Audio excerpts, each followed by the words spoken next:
We are 13 days away from the start of Wrestle Grand Slam. It's coming up May the 15th in Yokohama Stadium, May the 29th in the Tokyo Dome. And myself, Chris Charlton, along with Kevin Kelly, we will be giving you all of the action live in English and in person.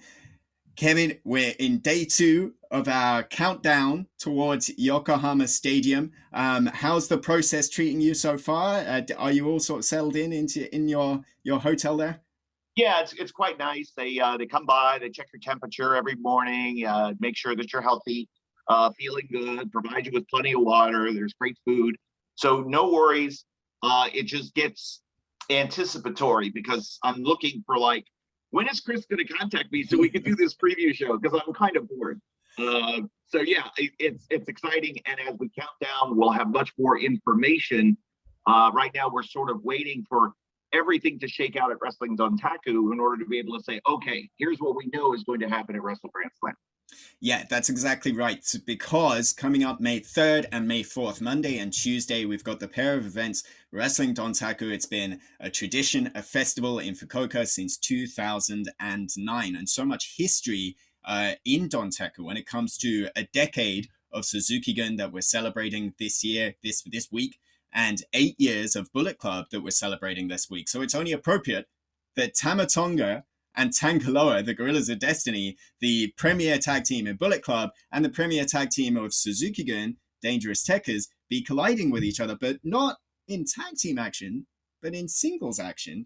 And let's sort of have a look at that card, starting with Tanga and Zack Sabre Jr., one-on-one with high stakes indeed for Dangerous Tekkers. Yeah, again, if Zack Sabre Jr. does not beat Tanga, and thank you for correcting me, not only do they not get to challenge GOD for the tag team titles, but Dangerous Tekkers won't be able to challenge anybody for the heavyweight tag team titles. And if I'm a tag team wrestler and I can't be a champion, then what's the point of being in the tag team? If Zack Sabre Jr. doesn't win, Chris, I think this might be the last we see Dangerous Tekkers as a tag team. That's exactly right. But I mean, I think at the same time, we're in the wheelhouse of Zack Sabre Jr., a former New Japan Cup winner, a former extremely impressive in all the G1s he's been in, former #1 contender to the IWGP Heavyweight Championship in the past, against Tanga, who is the tag team wrestler's tag team wrestler. That's his bread and butter. And here he's very much in not a completely unfamiliar scenario. He beat Yoshihashi back in Osaka a few weeks ago. But this isn't his wheelhouse here tonight. And we'll see if he truly is alone or if there is some assistance. You can never be too sure with Bullet Club. With all of their history in Fukuoka, they will, I have a feeling, look to make quite an occasion out of the events in Fukuoka coming up. Well, we'll see. If Jado is in Tangaloa's corner, maybe Doki will be providing the backup for Zack Sabre Jr. We'll see. But that's certainly going to get chaotic. And speaking of chaotic, a ladder match in our semi-final on Monday, only the second ladder match that we've ever had in NJPW, the first in 5 years. And here it's not a title hanging from the ring. It's not gold, but it's iron. The iron fingers from hell. They're hanging from the ring. We know apparently now that whatever happens, win, lose or draw, these iron fingers, they're going to be out of the picture. They're going to be consigned. They're going to be put away. But who gets to end that chapter between Taichi and Tama Tonga? They cannot stand one another. We saw at Satsuma no Kuni last week. The match didn't even get started before it ended in just this wild, all over the place brawl with those ladders. This is just, I mean, you never know what's going to happen with a ladder match, especially this one.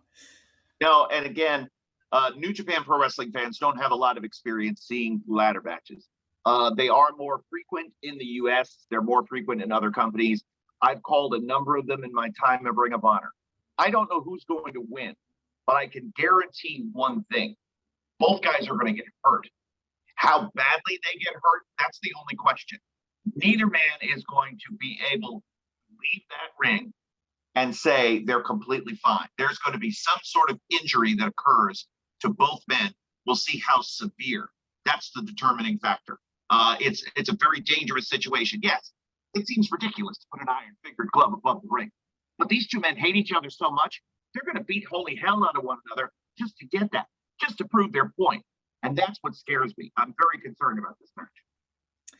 And then heading off into our main event, the Never Openweight Championship is on the line. Hiroshi Tanahashi versus Jay White. Jay White's been a thorn in Tanahashi's side ever since he first appeared in New Japan Pro Wrestling in November of 2017. And, you know, the history over those last few years, not in favor of Tanahashi. And Jay White now returning after a good few weeks rest, and going to be very, very focused on Tanahashi. But Tanahashi wants to prove his worth as Never Openweight champion and really elevate the status of that title. We think about the little wry smile on the face of Jay White as he turned away from Tanahashi, but the camera caught it after Tana accepted his challenge for the Never Openweight Championship. Does Jay White have Tanahashi right where he wants him? Or did Tana finally get that confidence in himself that he can beat Jay White before accepting that challenge? Will Jay White complete this unprecedented quadruple slam? Will Tanahashi finally feel like he's earned the respect of the belt enough to wear it around his waist, which he's been working on slimming down, and as he's getting into championship form here? There's a lot of questions with Jay White as the favorite being a challenger because of his history of getting wins over Tanahashi.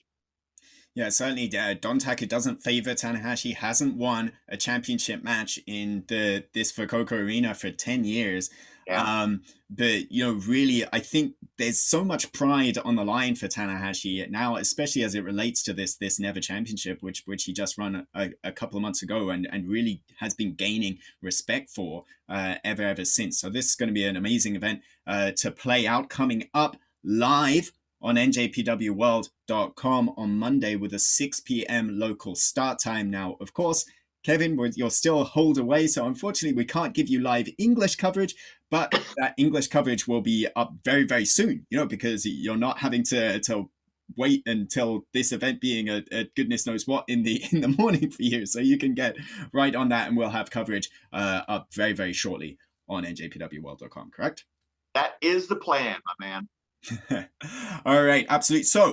So much of that as well will dictate what happens on Wrestle Grand Slam, as we've said, and so many other combustible elements at play there. Kazuchika Okada will be returning on Monday as well, and you know that he's going to have something to say on the road, especially, you know, because we know he'll be challenging whoever the IWGP World Heavyweight Champion is on May the 29th in the Tokyo Dome, and that will be a phenomenal main event. So much more to come, so much more to be revealed on Wrestle Grand Slam, and in these countdown episodes, we'll be bringing you a little bit of news every single day, all the way along the way until we're there and with you.